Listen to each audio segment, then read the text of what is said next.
사도 바울은 빌립보 모든 성도와 감독들과 집사들에게 편지합니다. 이 편지서 뒤에 하나님 우리 아버지와 주 예수 그리스도로부터 은혜와 평강이 너희에게 있을지어다 축복합니다. 저도 여러분에게 이와 같이 축복합니다. 은혜와 평강이 우리 모든 성도들에게 풍성하게 일어나기를 주님의 이름으로 축원드립니다. 특별히 이 축복의 말씀에 유심히 살펴볼 말씀이 있습니다. 사도 바울은 성부 하나님을 우리 아버지라 칭한다는 사실입니다. 우리 아버지라는 이 표현은 구약 시대에서는 상상도 할 수 없는 표현입니다. 예수님의 십자가 사건이 없었다면 결코 이 일은 일어날 수도 상상할 수도 없는 표현입니다. 예수님께서 오시기 전까지 하나님과 이스라엘 관계는, 하나님과 인간의 관계는 주종의 관계였습니다. 하나님과 종, 주인과 종, 왕과 종의 개념이었습니다.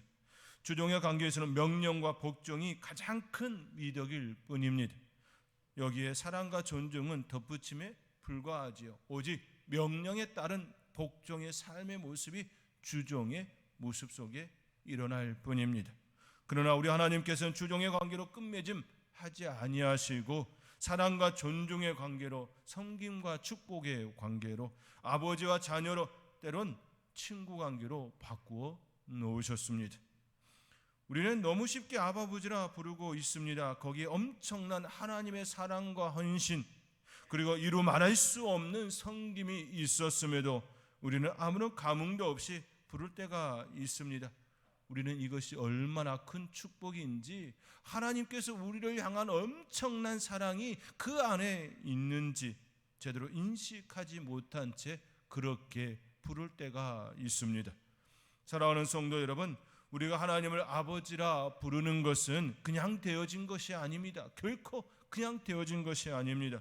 하나님의 섬김과 헌신, 우리를 향한 사랑이 있었기에 가능한 일이었습니다. 우리의 입술에 하나님 아버지, 아버지 하나님이라 부를 수 있을 때마다, 그렇게 부를 때마다 매우 큰 헌신과 사랑이 있음을 인지하며 감사함으로 고백하며 삶을 살아내는 복된 성도님이 될 수 있기를 바랍니다.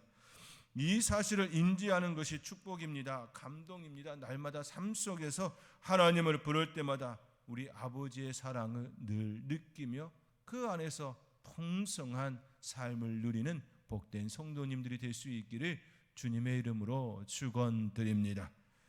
사도 바울은 이어서 그들을 생각할 때마다 나의 하나님께 감사하며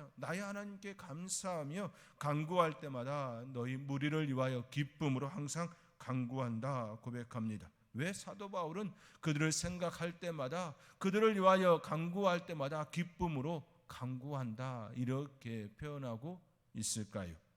무엇 때문에 그들을 이처럼 생각하는 것일까요?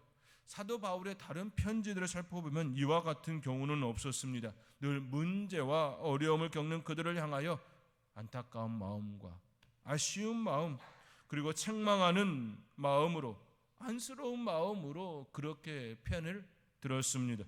그러나 빌립보 교회는 그러한 걱정이 없습니다. 오히려 감사하며 기쁨으로 그들을 생각하고 있습니다. 이것이 여타의 바울의 편지와 다른 부분입니다. 왜 이처럼 사도 바울은 그들을 생각할 때마다 감사와 기쁨으로 간구하고 있을까요? 오늘은 그 이유에 대하여 함께 생각해 보고자 합니다. 첫째로 그들이 복음을 위한 일에 참여하고 있기 때문입니다. 오늘 본문 5절의 말씀입니다. 5절의 말씀 우리 함께 읽겠습니다. 너희가 첫날부터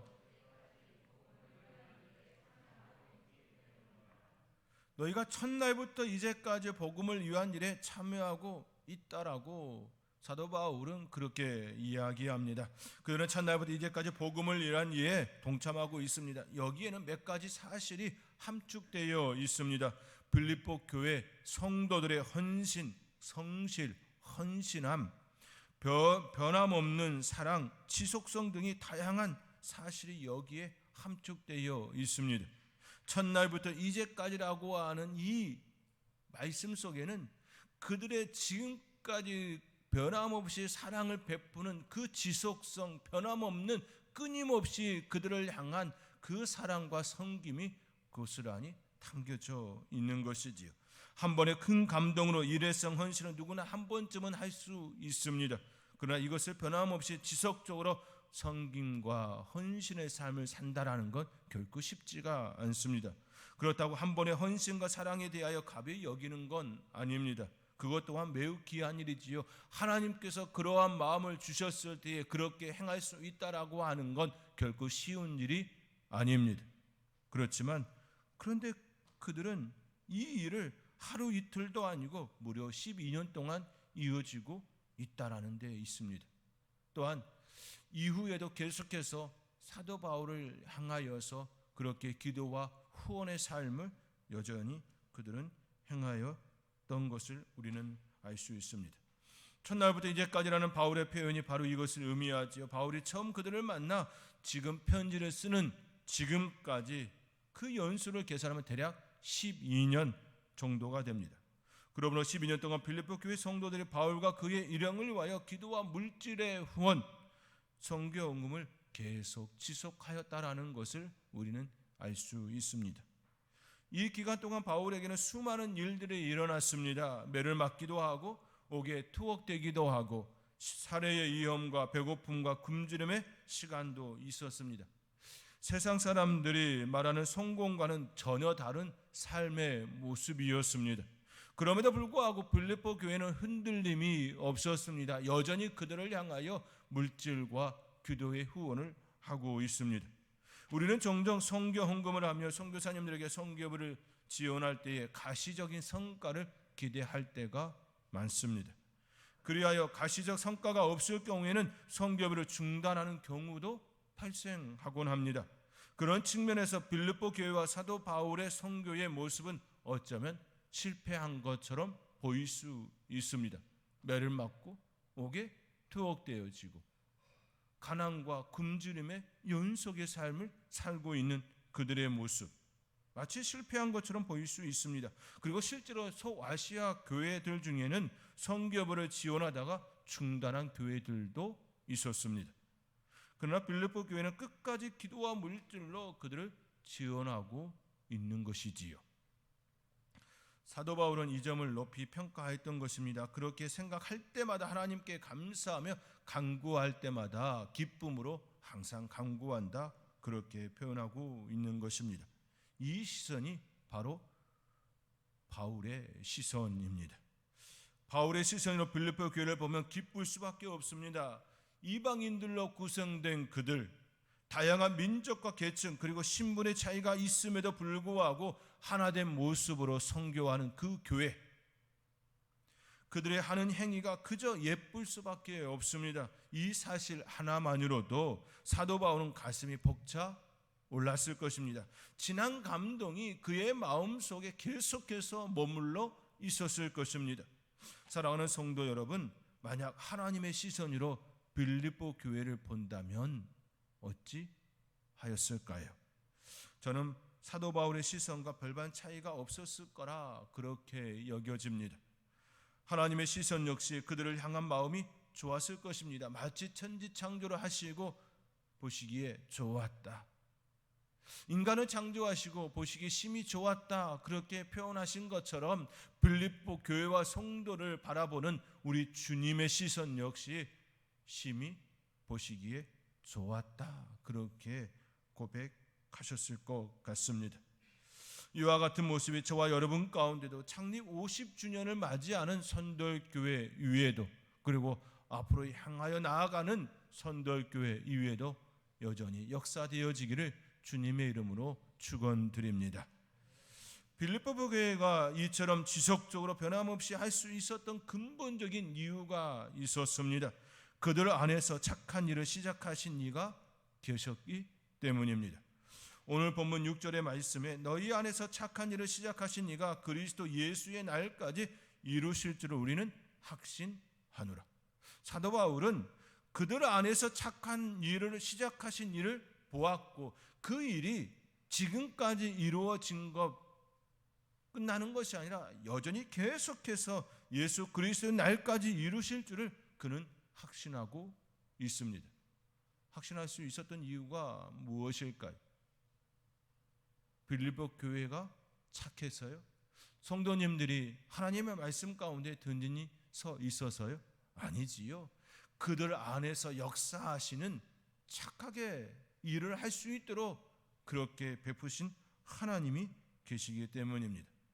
빌립보 교회와 성도 안에서 착한 일을 시작하신 이가 있었기 때문에 그 일을 계속해서 이루어질 거라 그렇게 확신하고 있는 것입니다.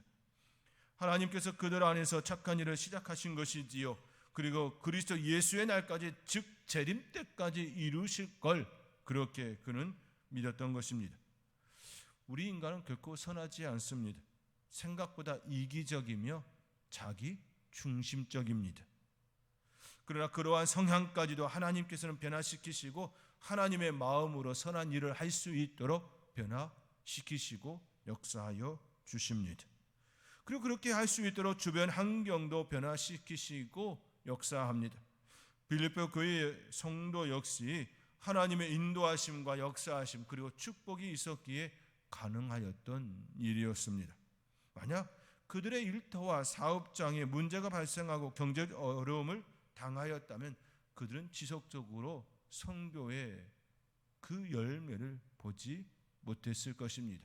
성교하는 교회로 자리매김하지 못했을 것입니다. 다시 말해 하나님께서 그들의 삶과 마음을 이제까지 붙들어 주셨다라는 것이지요. 하나님께서 그들의 삶과 그들의 마음을 여전히 붙들어 주셨기에 그들은 여전히 그 일을 감당할 수 있었다라는 것입니다. 우리의 삶에서도 하나님께서 주신 마음이 있어 그 일을 감당하려 할 때에 우리의 가정과 일터와 사업장에 문제가 발생한다면 그 일을 감당할 수 있을까요? 아니, 우리의 마음은 하나님께서 감동을 주셔서 그 일을 하고 싶어도 경제적 어려움과 삶의 문제로 인하여 그 일을 감당할 수 없을 것입니다. 그러나 하나님께서 빌립보 교회와 성도들에게 그들의 삶을 축복하시고 그들의 마음을 붙들어 주셔서 여전히 그 일을 할 수 있도록 은혜를 베풀어 주셨다라는 것입니다. 그러므로 인하여 빌립보 교회가 지속적으로 기도와 물질로 후원할 수 있게 된 것이지요. 그들 안에서 착한 일을 시작하신 우리 하나님 때문에 그렇다는 것입니다. 우리는 이 사실을 우리의 마음 깊이 새겨야 하는 것입니다. 사랑하는 성도 여러분, 저도 여러분을 위하여 기도하는 바 교회와 성도들에게 하나님께서 은혜를 베풀어 주시기를 위하여 간절히 기도하는 제목이 있습니다.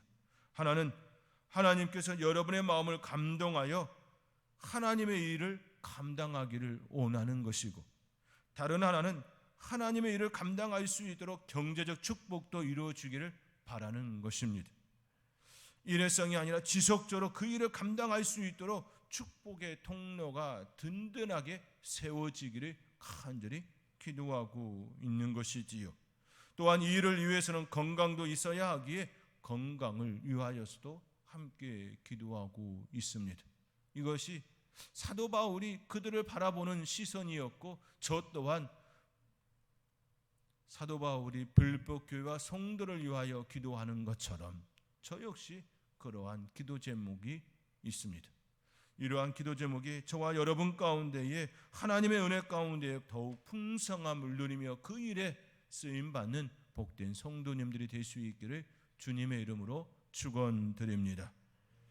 둘째로 바울의 마음에 그들이 있기 때문입니다. 7절의 말씀입니다. 우리 함께 7절의 말씀 우리 함께 읽겠습니다. 내가 너희 무리를 위하여 이와 같이 생각하는 것이 마땅하니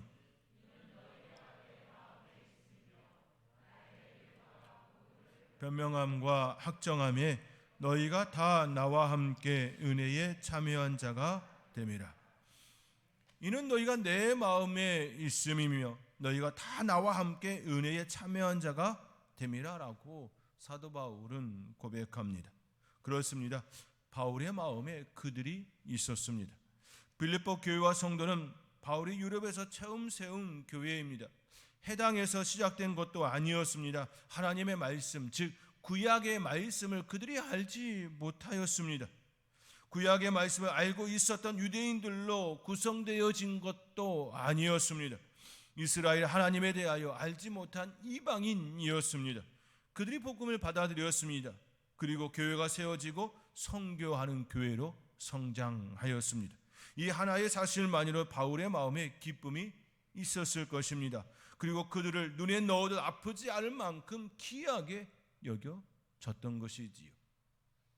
하나님의 말씀이, 복음이 그들에게 들어갔고 그들이 성장하며 섬기는 교회로, 선교하는 교회로 되어진 이 사실이 사도 바울의 마음속에 뿌듯함과 기쁨과 이루 형용할 수 없는 그 마음의 감동이 있는 것이지요. 그런데 그들이 바울이 가는 곳마다 함께하고 있다는 것입니다. 그들의 마음이 바울이 향하는 곳에 있었습니다. 그들의 시선이 바울이 닿는 곳에 있었습니다. 그들의 물질이 바울이 머무는 곳에 있었습니다. 그들은 바울의 일거수일투족 허투루 보지 않았습니다. 바울이 향하는 곳에 하나님의 마음, 하나님의 일하심을 보았던 것이지요. 그렇게 매임과 복음의 증거함에 있어서 전혀 부끄러움이 되지 않았던 것입니다. 매었다 할지라도 복음을 증거하는 그 일이 전혀 부끄러움이 아니라 오히려 하나님의 축복이고 감사한 일임을 그들은 온전히 깨달았던 것입니다. 오히려 바울의 고백처럼 너희가 다 나와 함께 은혜에 참여한 자가 되었다라는 것이지요. 복음으로 인하여 매임과 고통과 아픔을 오히려 영광의 상처로 볼 수 있었다라는 것입니다. 오히려 감사할 뿐이지요. 진정한 감사는 바로 이러한 것입니다. 어려움으로 느껴지지 않는 것이고 고통과 고난이 아픔이 되지 않는 것입니다. 오히려 그 자리에 있는 것이 감사한 일이고 기쁨이 되는 것입니다. 지금 빌립보 교회와 성도는 바울과 함께 같은 마음으로 그 자리에 동참하고 있습니다. 같은 마음으로. 사도 바울이 아파하면 같이 아파하고 고난받으면 같이 고난받으며, 그러나 그 자체가 기쁨이고 즐거움임을 그들은 몸소 느끼고 있었던 것입니다. 사랑하는 성도 여러분, 진정한 기쁨과 감사는 내가 그 자리에 있는 것이 축복임을 깨달을 때 주어지는 것입니다.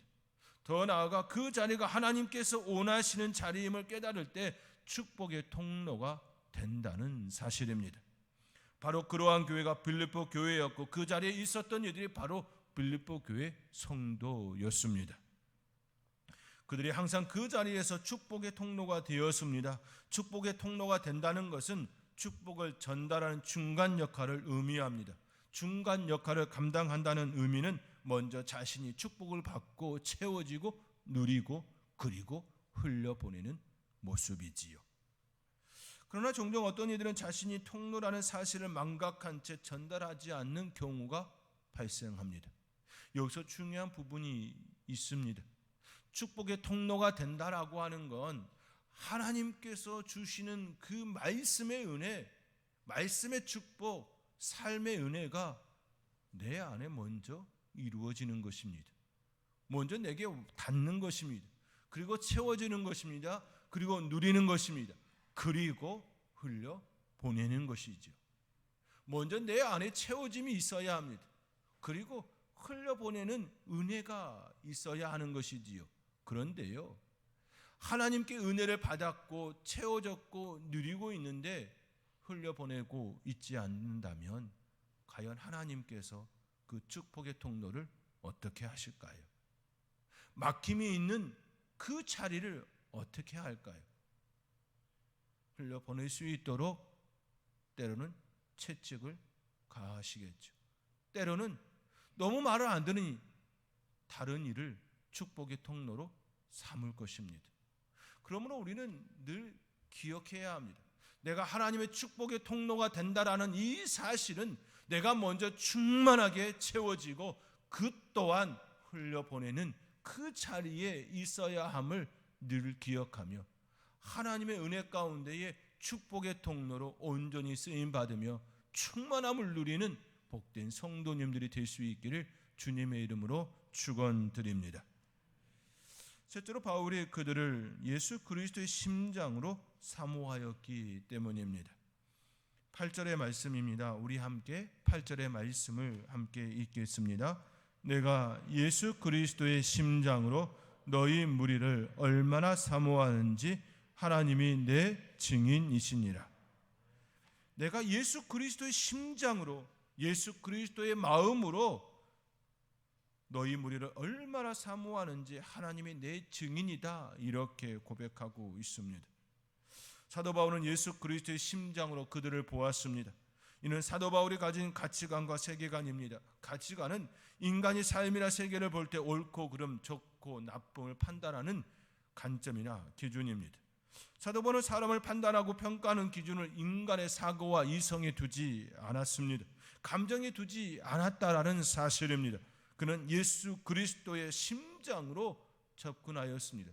예수 그리스도의 마음으로 인간을 판단하고 접근하고 있다라는 것이지요. 이는 예수님께서 이 땅에 계실 때에 어린아이를 품에 안으시고 가르치셨던 메시지이기도 합니다. 마가복음 9장 37절에 누구든지 내 이름으로 이런 어린아이 하나를 영접하면 곧 나를 영접함이요, 누구든지 나를 영접하면 나를 영접함이 아니요 나를 보내신 이를 영접함이니라. 누구든지 내 이름으로 이런 어린아이 하나를 영접하면 예수님을 영접함이라, 그렇게 예수님께서 분명하게 말씀하셨습니다. 예수님의 이름으로 영접하면 예수님을 영접함입니다. 그렇습니다. 누구든지 예수님의 이름으로 영접하고 예수님의 마음으로 생각하고 예수님의 시선으로 바라보며 사는 삶이 우리 예수님께서 원하시는 성도의 삶인 것이지요. 이것이 바로 예수님의 가치관으로, 예수님의 세계관으로 사는 삶의 모습입니다. 바울은 지금 빌립보 교회와 성도를 그 관점으로 바라보고 있습니다.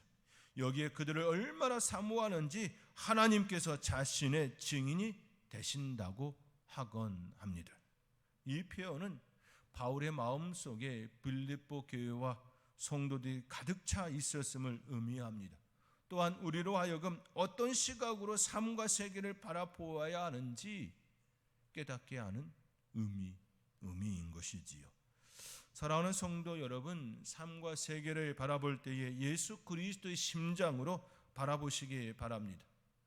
그분의 마음으로 삶과 세계를 바라보면 하나님을 알지 못하는 문 영혼들이 불쌍하게 보이게 됩니다. 그들을 향한 긍휼의 마음이 일어나게 됩니다. 또한 성도를 바라보면 예수 그리스도의 보혈로 산 한 형제 자매임을 더욱 우리의 마음 속에서 일어나게 됩니다. 그러한 시각을 가진 이들이 과연 형제 자매를 향하여 악한 마음을 품을 수 있을까요? 문 영혼들을 향하여 악한 생각으로 다가갈 수 있을까요? 결코 그렇지 못할 것입니다. 예수 그리스도의 심장으로, 예수 그리스도의 시각으로 세상을 바라본다면, 문 영혼을 바라본다면 하나님께서 그들을 향하여 사랑하는 그 마음이 여러분을 통하여 전달될 것입니다. 그들의 영혼이 너무나도 불쌍히 여겨지고 긍휼한 마음이 여러분 가운데 일어날 수밖에 없을 것입니다. 그래야 그들을 위하여 기도하며 그들을 어찌할까, 그들을 어찌해야 하나 라고 하는 그 마음이 저절로 간절히 여러분의 마음속에 일어날 수밖에 없을 것입니다. 또한 예수 그리스도의 보혈로 한 형제 자매를 바라보는 그 시선 역시 예수 그리스도의 보혈이 그의 심장에 띄고 있음을 함께 한 형제 자매 되어진 것이 얼마나 큰 기쁨이고 즐거움이고 복된 일인지 깨닫게 될 것입니다. 함께 하나가 되고자 부단히 노력하고 또 애쓸 수밖에 없는 것이지요. 이 모습이 바로 지금 빌립보 교회를 향한 바울의 시선이었고, 또한 빌립보 교회의 성도들이 바울을 향한 마음이었다라는 것입니다. 창립 50주년을 맞이하는 우리 선돌교회, 또 100년을 향하여 나아가는 우리 선돌교회 위에 바로 이러한 시선으로 삶을 살아내는, 그러므로 인하여 하나님께서 주시는 축복, 하나된 은혜, 그 가운데에 문 영혼을 살리는 복된 교회가 될 수 있기를 주님의 이름으로 축원드립니다. 마지막으로 어린 왕자의 저자 생테쥐페리가 쓴 미소라는 단편 소설의 일부를 여러분에게 소개해 드립니다. 지금부터 들려드리는 이야기는 그의 경험에서 나온 실제 경험담입니다. 전투 중에 적에게 포로가 되어서 감방에 갇혔다. 간수들의 경멸적인 시선과 거친 태도로 보아 다음 날 처형될 것이 분명하다. 나는 극도로 신경이 곤두섰으며 고통을 참기 어려웠다. 나는 담배를 찾아 주머니를 뒤졌다. 다행히 한 개비를 발견했다. 손이 떨려서 그것을 겨우 일부러 가져갔다. 하지만 성냥이 없었다. 그들에게 모두 빼앗겨 버리었기 때문이다. 나는 창살 사이로 간수를 바라보았으나 나에게 견 눈길도 주지 않았다. 나는 그를 불렀다. 그리고는 혹시 불이 있으면 좀 빌려주십시오 하고 말했다. 그러자 간수는 나를 쳐다보고는 어깨를 으쓱하고는 가까이 다가와 담뱃불을 붙여주려 하였다. 성냥을 켜는 사이 나와 그의 시선이 마주쳤다. 왜 그랬는지 모르지만 무심코 그에게 미소를 지어 보였다. 내가 미소를 짓는 순간 우리 두 사람의 가슴 속에 불꽃이 점화된 것이다. 나의 미소가 창살을 넘어가 그의 입술에도 미소를 머금게 했다. 그는 담배에 불을 붙여준 후에도 자리를 떠나지 않고 내 눈을 바라보면서 미소를 지었다. 나 또한 그에게 미소를 지으면서 그가 단지 간수가 아니라 하나의 살아있는 인간임을 깨달았다. 그가 나를 바라보는 시선 속에도 그러한 의미가 깃들어 있다는 것을 눈치챌 수 있었다. 서로를 바라보는 그 시선 속에 간수와 죄수가 아니라 하나의 살아있는 인간임을 보았다라는 것이지요.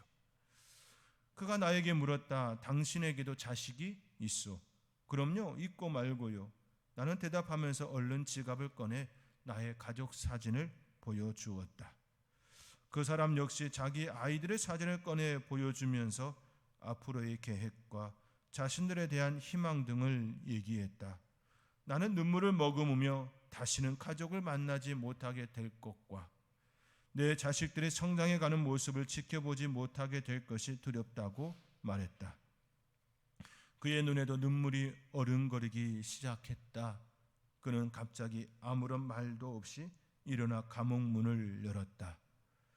그러고는 조용히 나를 밖으로 끌어내었다. 말없이 함께 감옥을 빠져나와 뒷길로 해서 마을 밖에까지 그는 나를 안내해 주었다.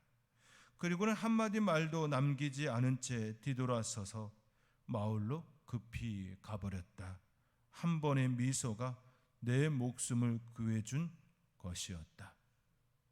이 이야기는 그대로 생테쥐페리의 체험담입니다. 삶과 죽음이 교차되는 순간에도 서로를 바라보는 시선 속에 단지 간수가 아니라 죄수가 아니라 하나의 살아있는 인간임을 깨달았다라고 그는 고백합니다. 그렇습니다. 온수라 할지라도 어떤 눈으로 보느냐에 따라 시각이 바뀝니다. 우리도 마찬가지이지요.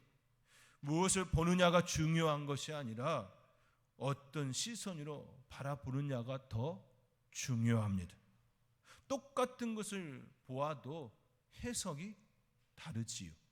그 해석에 따라 삶의 모습과 모양은 달라집니다. 사도 바울은 예수 그리스도의 마음으로 예수 그리스도의 심장으로 바라보았습니다. 그리고 그들을 기쁨으로 하나님께 간구하였습니다. 우리들 역시 예수 그리스도의 심장으로 예수 그리스도의 시선으로 세상을 바라보며 하나님께서 우리에게 맡겨주신 그것들을 은혜라 감사라 여기며 그 삶을 살아내는 복된 성도님들이 될 수 있기를 주님의 이름으로 축원드립니다.